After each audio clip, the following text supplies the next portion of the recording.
Dobro, torej kot rečeno, zdaj po letih in letih opozoril prebivalcev, kako nevarno vpliva poček na življenje ljudi. Po današnjih rezultatih to ni tako izgledalo. Kako vi ocenjujete ta prvi monitoring? Ste zadovoljni z rezultati? Kako? Po vrsti. To ni prvi monitoring. Dejansko je bil monitoring, kar tudi Riko, ker je danes predstavljal, so imeli monitoring že prej. Jaz bom rekel, v tem mandatu, ko smo začeli z koordinacijsko, se pravi, kar vodim koordinacijsko skupino, smo uspeli pridobiti tudi monitoring za nazaj. Zato so, bom rekel, to ključnega pomena tudi zdaj podrobni rezultati, da se bo dalo z leti primerjati. To je ena stvar. Tako da druga stvar je, monitoringi vode so tudi zadeva, ki se pojavlja tle ciklično oziroma periodično že več desetletij, glede na to, da je obstojen nek krasoslovni inštitut, da so pionirji v raziskavah vode in ti rezultati, ki so se danes pojavili, niso presenetljivi. Mi smo, prej ko smo omenili, smo z gospodom dr. Janjo Kogovšek, smo že pred leti delali okroglo mizo, potem tudi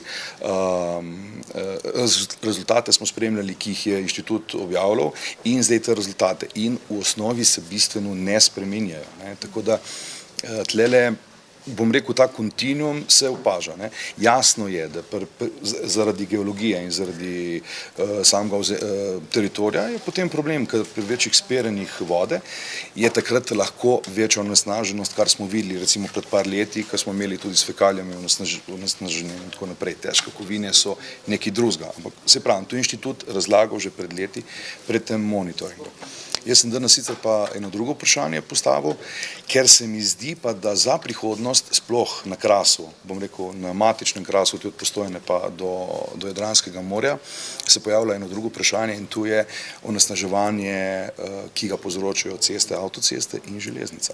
Glede na to, da imamo porozno zemljišče, o tem nismo do zdaj še delali kakršnih koli raziskav, so pa raziskave iz preteklih obdobij, ki niso bile vezane na to, pokazale drugačne rezultate, ki pa so mogoče malo bolj vprašljivi.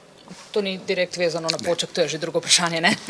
Torej, mislite, da bodo danes predstavljeni rezultati pomirili tukajšnje prebivalce?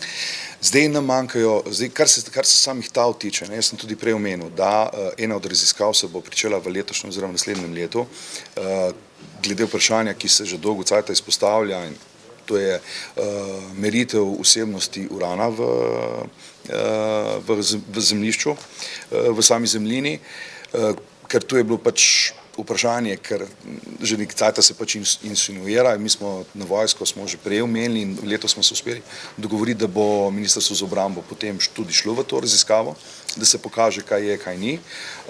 Mi seveda pričakujemo, da bodo zadeve neodvisne in da se resnično pokaže, ali so bili kdaj upravljeni kakršnikoli, bom rekel, izpusti oziroma ne. Tako da to je ena zadeva, druga, ki je pa bistveno bolj pomembna za to okolje, ker direktno bremeni ljudi, je pa hrup.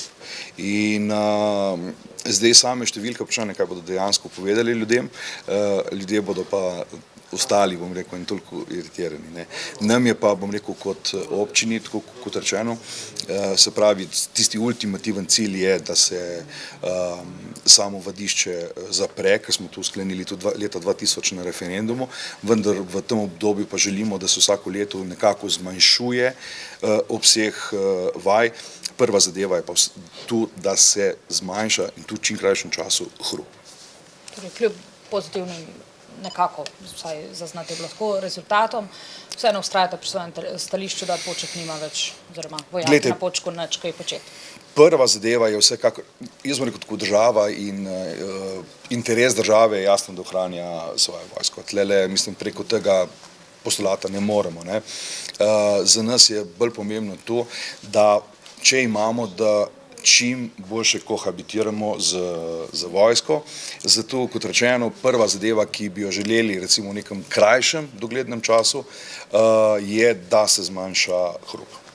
Z ustanovitvijo te koordinacijske skupine se izboljšajo komunikacije. Zdaj dejstvo je, da v začetkom, se pravi koncem leta 2013 in začetkom leta 2014, se pravi še v prejšnjem mandatu, ker nekako te koordinacijske skupine so vezane na mandate, je v praksi zadeva zastala.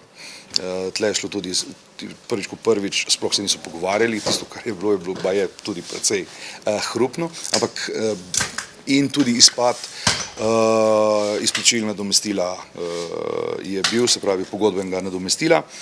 Tako da jaz moram reči, da smo v tem obdobju, da smo uspešno začeli komunicirati, ne, in rezultat je delno je tudi rezultat to, kar smo imeli danes. Se pravi, da smo prišli do raziskav, se pravi že preteklih raziskav, da zdaj raziskava redno poteka in da pa se tudi objavlja raziskave in da se da, mislim, da ljudje tudi vidijo, kaj se pravzaprav počne. To, kar je bila želja že toliko let, ampak nam je pa, bom rekel, uspelo v tem obdobju to tudi realizirati, ne. Poleg še drugih stvari. Najlepša hvala. Hvala.